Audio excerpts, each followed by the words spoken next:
Well, good afternoon, and welcome to the concluding roundtable of this year's INC. I'm very fortunate to be joined today by a deeply experienced and knowledgeable panel. Each and all of the panel have an extensive perspective of markets, channels, industry, and I'm sure they're eager to answer questions momentarily. I also want to acknowledge and appreciate not only the commitment and time spent by the panelists, but also several others within the global industry.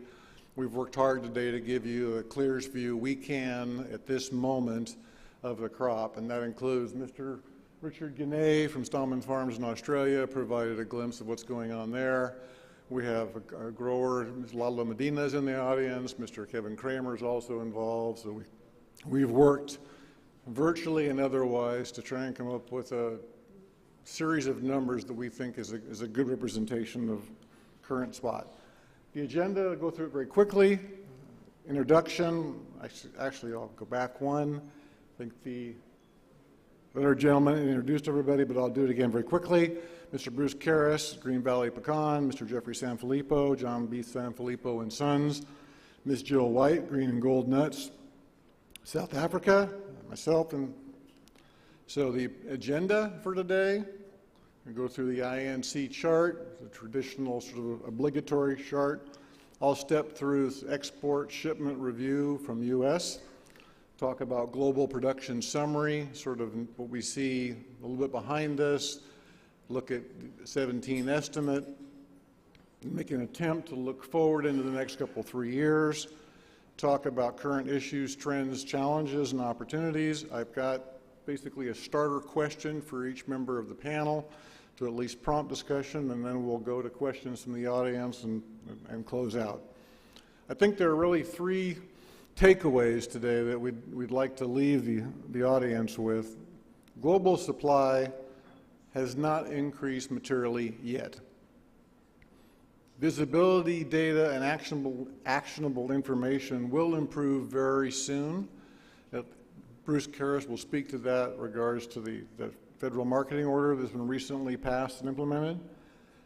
And perhaps most encouraging, global utilization is increasing broadly on a diversified basis. And I'll have a slide or two that'll speak to that, albeit moderately. And it's creating actually some size, grade, variety, and timing voids as a result. So this is the INC chart expressed in metric tons, and for those of you that are most comfortable with that, you can see, you'll be able to note pretty quickly that, I don't know if we have a pointer that works.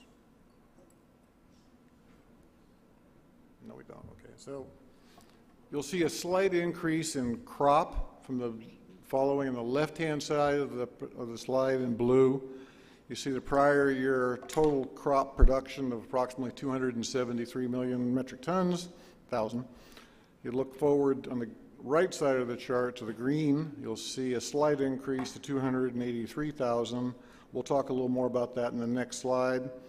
With a slight increase also in consumption year over year. The bottom part of the chart speaks to kernel conversion. And much like every other commodity, there are different conversion rates for different origins, but you can do the math yourself. So this is the same chart, and it's expressed in millions of pounds, which is a little easier for me to step through. It's what I'm a little more familiar with and a little more comfortable speaking to. So if you look again on the left-hand side, you get a sense of the campaign that we're in currently.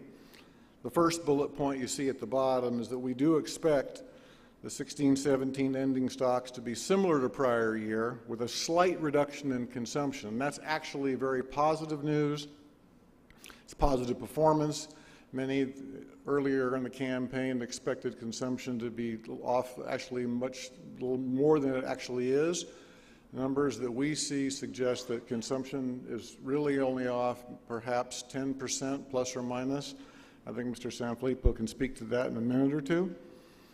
If you move to the right side of the slide, again the green, so if you look at the carry-in beginning stock, you look at the crop, the first bullet point down below, second bullet point down below What you see is that we expect total global production for 17 to increase approximately 4%. The numbers on the far right kind of show you the math, with actually some pretty interesting and notable increases from emerging origins. And if you can see the detail, and perhaps you can, also if not, I'll try and read it to you pretty quickly. Australia is increasing, this is the crop production part of the slide, from approximately 5.6 million pounds to 6.6, obvious 1 million pound increase. Ms. White is projecting the South African crop to increase from 22.1 million inshell pounds to 29.7 million pounds. So on a percentage basis, a very healthy increase. If you look at North America, which of course would be Mexico and USA, and you sort of compare and contrast the 16 crop to the projected 17 crop, you'll see it moving around a little bit, but in total between the two, it's about a 20 million pound increase in shell. Mexico has had 3 pretty consistent years of production at a little higher levels, so the early indications are, and as the last gentleman just said, and every other presenter is also, I think, mentioned, the crop is still on the trees, it's still very early. Our crop grows in the U.S. throughout several states, 11, 12, 13 states with varying climates, weather issues and whatnot. It's at various stages of maturity even as we speak, so it's still very early. We do have some very early indications out of Georgia that the crop is not off to a great start on certain key varieties. Mexico crop, same thing. It's over a broad geographic area, so very early in the crop cycle to get a firm grip on these numbers, but we are showing a slight fall off in Mexico with a corresponding increase in crop for U.S. U.S. increasing on a percentage basis almost 15% from an estimate of 260 to up to 300 million pounds. It's a pretty healthy increase, and I think, again, and I encourage you to talk to others for their perspective. You'll get views, I think, sort of on both sides of this number, but they're all very close to that number. Consumption, which would be the next bullet point, increasing about 3.8%, and if you just look at the numbers, it's basically going to increase about 22 million pounds. The gains that we forecast and work together on really are really more emphasized on the shelled or kernel shipments, with really only modest increases in in-shell. In the next couple of slides, we'll talk about that. So now I'm going to talk quickly through U.S. crop kernel shipments, crop year basis, October to March. The blue bars that you see would be the prior year total on a crop year basis. The red bars would be where we are in a crop year to date, which in the U.S. we're halfway through our marketing year. So I think it's pretty straightforward. If you look, the way I would look at this chart is the 14 crop, you see a significant step up in kernel exports from the 13 crop. 15 crop continued that trend with a very, very slight increase. You look at the 16 crop, which is the red bar on the far right, and you see that we're off to a very strong start. 15 million kernel exports, 15 million pounds ahead of prior year. Our industry has realized increases for every month of this crop year, and actually for 11 consecutive months. And they've been realized, and I'll show you on the next slide, in pretty much a diversified way, which is very encouraging to us. So clearly, with 6 months left in the marketing year and many shellers operating effectively at capacity with some of the size and grade voids I talked about earlier, we clearly are going to surpass prior year, crop year, kernel shipments. So that red bar that today is 36 million pounds, we expect to go actually probably above the chart that I have here, somewhere north of 50 million pounds. I don't think that's unreasonable given the fact that we're already 15 million pounds ahead. So a very encouraging trend. That's really the way to think about this, I think, is just think about the last couple, 3 crops as we think about the current crop. Perhaps the busiest slide in the presentation, or I thought we'd show you here, is a little bit of detail. Crop year, kernel exports by destination, and the blue chart on the bottom right is showing you the increases year over year on a crop year-to-date basis. So if you skip to the bottom, you see that kernel shipments, crop year, are 36.2 million pounds compared to 21 million pounds prior year. That's the chart that we just left. This shows you some of the destinations, and I would call your attention to some very impressive increases in Israel, Germany, South Korea, China a little bit, so on and so forth. Our base in the pecan industry, U.S., is much smaller than almonds and walnuts. We're talking about numbers here. You just look at the bottom and you think we're halfway through the year, and we're at, historically, we'd be about 20 million pounds. You can quickly see, and as the last chart showed, we ended about 40 plus million pounds. So a smaller base, but percentage increases are still important. And again, what we're most excited about is the diversification and the broad increases from several different origin destinations. And I think the second bullet shows they're ahead for effectively 27 of the 32 that we track.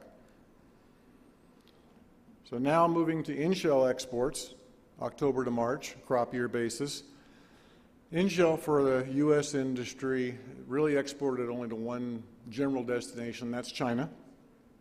So the blue bar would represent historical in-shell reported exports by crop year.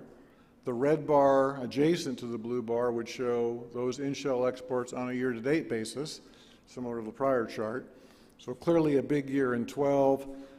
Tends to alternate sort of before that and somewhat since then. You see a step down in 13, 14 was up to 84, 85 million pounds.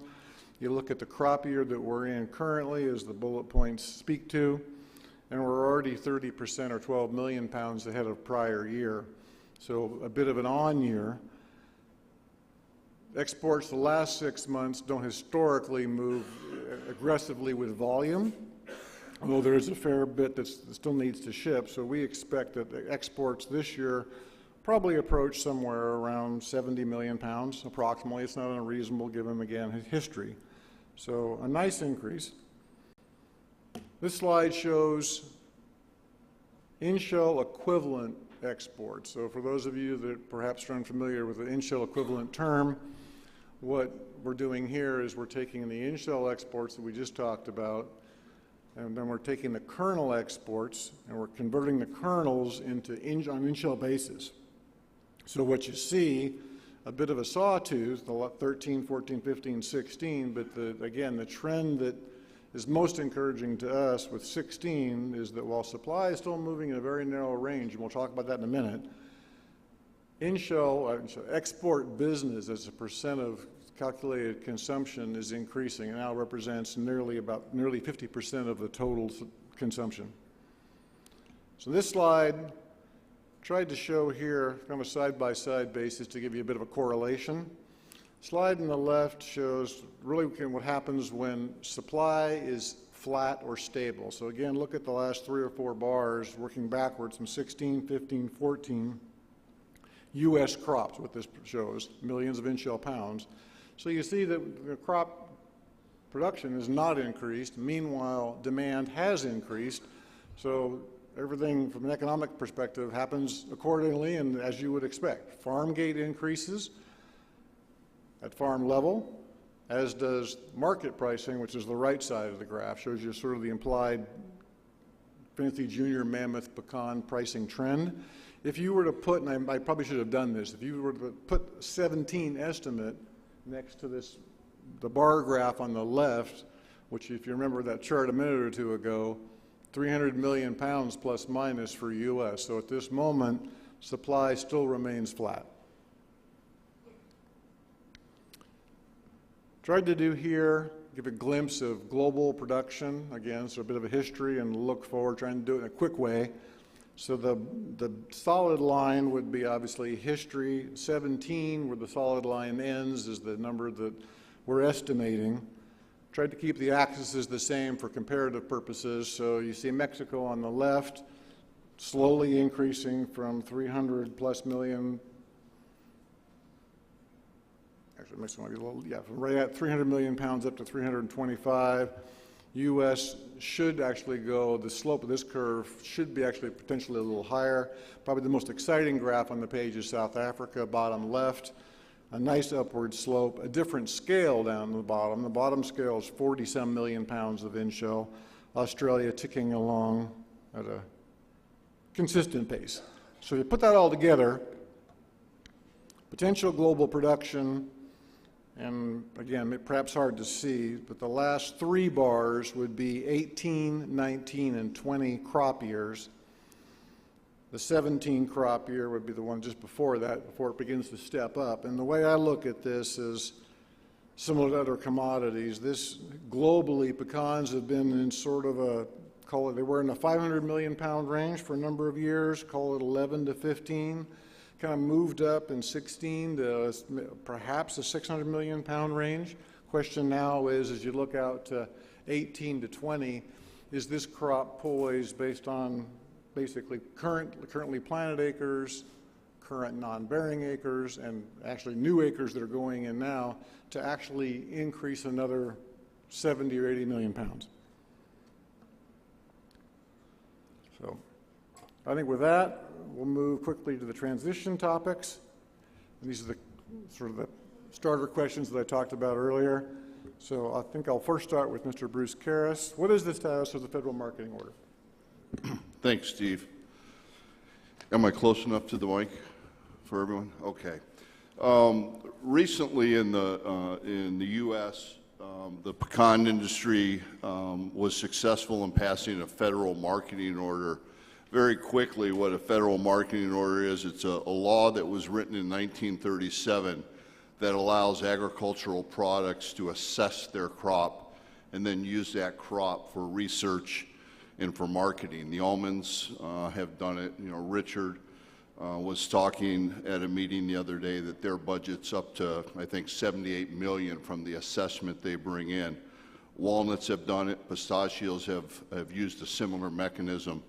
And we were successful in passing that for pecans. So with the crop that we're currently handling, we are in the midst of collecting an assessment, and we will use that to promote research, both agricultural research and nutritional research, with the main thrust and use of that money be focused on marketing. What we're going through right now are the growing pains, and it's learning to deal with the government in the USDA. And to complicate that, we're in the, as most of you are aware, in the midst of an administrative change, and we've just appointed a new Secretary of Agriculture. So as an industry, we're doing that. We've recently hired an executive director, and we've got an office in Dallas that we're going to do. The early focus will be on sharing the existing health and nutritional benefits, the research that supports that, recipe development, working with chefs in the U.S., Europe, and in Asia, and trying to move beyond the pecan pie. It's a healthy product, and in the U.S. we're very good at making it unhealthy by putting it into a pie. So we're working on some of that. And then we're going to support the MAP programs, and MAP is another U.S.-sponsored program for market access. And the focus markets currently are China, Korea, Turkey, India, and the UAE. If you want to go to the next slide, please, Steve. Oh, you did. Thank you. So what the main focus over a 3 to 5 year period is to develop a worldwide pecan voice. Currently in the U.S., we have the National Pecan Shellers Association, we have the U.S. Pecan Growers Council, we have the Western Pecan Growers, Southeastern Pecan Growers, the Texas Pecan Growers, and it's very spread out. And what we're going to try and do is get a coordinated path where the efforts and the voice of the industry are more in line with each other. We're going to work on developing some meaningful promotional pieces to utilize worldwide. As Steve mentioned earlier, pecans are grown in 15 states in the U.S., spread from the East Coast to the West Coast, very different than the almond, pistachio, and walnut industry where they're all in one state. So we're going to try and coordinate and really unify a very spread out and at times divided industry in the United States. And what we're going to do, and we've had really good cooperation from the Almond Board of California, the Walnut Commission, the Pistachio Group. We look at what the Australian macadamia folks are doing, Turkish hazelnuts, and we're going to try and model it on some of those things. So hopefully over the next 1 to 3 years, you'll really start to see some of those efforts, and will help you in your efforts to use and promote pecans. Thank you, Bruce. Perhaps you could quickly speak to what about India as an export destination? Okay. We're working on India through that. I mentioned the market access program. We've been working in India for about 4 years. The biggest challenge we currently have in India is the harmonized code that pecans fall under is the other group. And we're coupled with a couple of native nuts that are grown in India. So we have a 36% tariff to bring product into India. And when you put that on top of a $6.50 to $7 kernel price, it makes it a very expensive product in a country where people look at a pecan and think it's a dark walnut that happens to be twice the price. So we've got some challenges there. The work that we've been doing, we've been working with a contractor, and we've gotten a really good commitment from two companies here in India, VKC out of Delhi, which is really focused on the retail part. They've developed some very nice packaging. They've made a commitment to support in-store promotions, so we're trying to create awareness there. And then Tajir out of Mumbai is really focused on the ingredient side. And we're doing a lot of things with chefs there, hotel chefs in particular, to try and create some awareness there in recipe development. Thank you. It's an important and critical destination for the industry. Mr. Sanfilippo, can you speak to price elasticity? Give us your view. Sure, thanks, Steve. So if you look at the macroeconomic level in the United States within the last year, total nut consumption from a pound volume standpoint has been flat. Actual dollar sales of nuts at retail have decreased about 1%, really driven by the decline in walnut pricing and almond pricing at retail in the United States. Something that's unique about the pecan nut in the US compared to other markets globally is only about 40% of pecans are consumed as a snack in the United States. 60% are used as an ingredient in a cookie, in a recipe for other cooking ingredients, confection industry. And so when you look at price elasticity, it's hard to change a recipe very quickly, or if you do, you'll change the formula % or two, still wanting to maintain some pecan standard in the recipe. So if we looked at price elasticity over the last 3 years. In 2015, the price of pecans average retail went up 6.9%. Volume only declined 4.6%. Perfect elasticity would be you increase 1% by price, volume would decrease by 1%. And we didn't see that in pecans. In 2016, the average retail price for pecans went up 2.4%. Volume actually increased 2.6% in consumption. And then 2017, we talked about how we estimated the demand to drop by 10% because of these record high retail prices for pecans.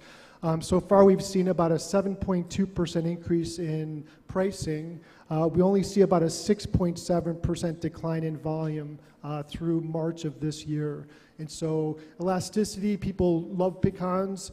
They use them in ingredients, majority. So we're seeing that price elasticity is not as severe as we anticipated. One thing to look at for the holiday season, which is October through December in the United States, huge volumes. You had price increases for pecans the last 3 years. If you look at the walnut industry, they've had price decreases the last 2 years substantially. And just this past year, the retail price for walnuts was lowered 17%. The walnut industry saw a 6.7% increase in demand based on those price decreases. Pecan industry, we only suffered about a 10% decline in volume from October through December. But we're starting to make that back now. We're starting to see increases in walnut prices. We're seeing increases in almond prices. So we anticipate the balance of this crop year from a demand standpoint should be sustained. We don't expect to see a dramatic fall off in pecan consumption as a result. One thing I would note is you've listened to a lot of the other working groups. Brazil, not just the last working group. On average, the pecan in a mixed nut formula in the United States has been anywhere from 12 to 15% of the total makeup of a nut mix. That dropped to about 9% as we saw these retail prices increase so dramatically in raw material costs. I think with the Brazil nut challenge we face today, the increase in cashew prices, you're going to see an increase in pecan percentage as a percent of total mixed nuts expand. So we anticipate making up some of that volume within the mixes as well.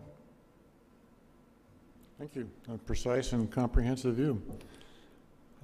Ms. White, South Africa, a variety of topics to pick from. Please start. The South African crop obviously suffered last year from a second, actually really a third year in drought, and the crop was very disappointing. This year, as you've noted, we're expecting about a 30% increase in the crop, so we're getting back to where we should be. It will take a little bit of time for the trees to recover. And we have seen with aerial photography that about 15 to 20% of the trees in many orchards have died as a result of the drought. So there is going to be a bit of a slow recovery until orchards are, the trees are replaced.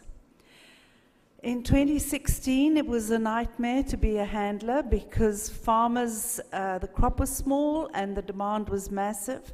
Most of the crop goes nut in shell to China, and handlers really had to fight in an auction-style situation.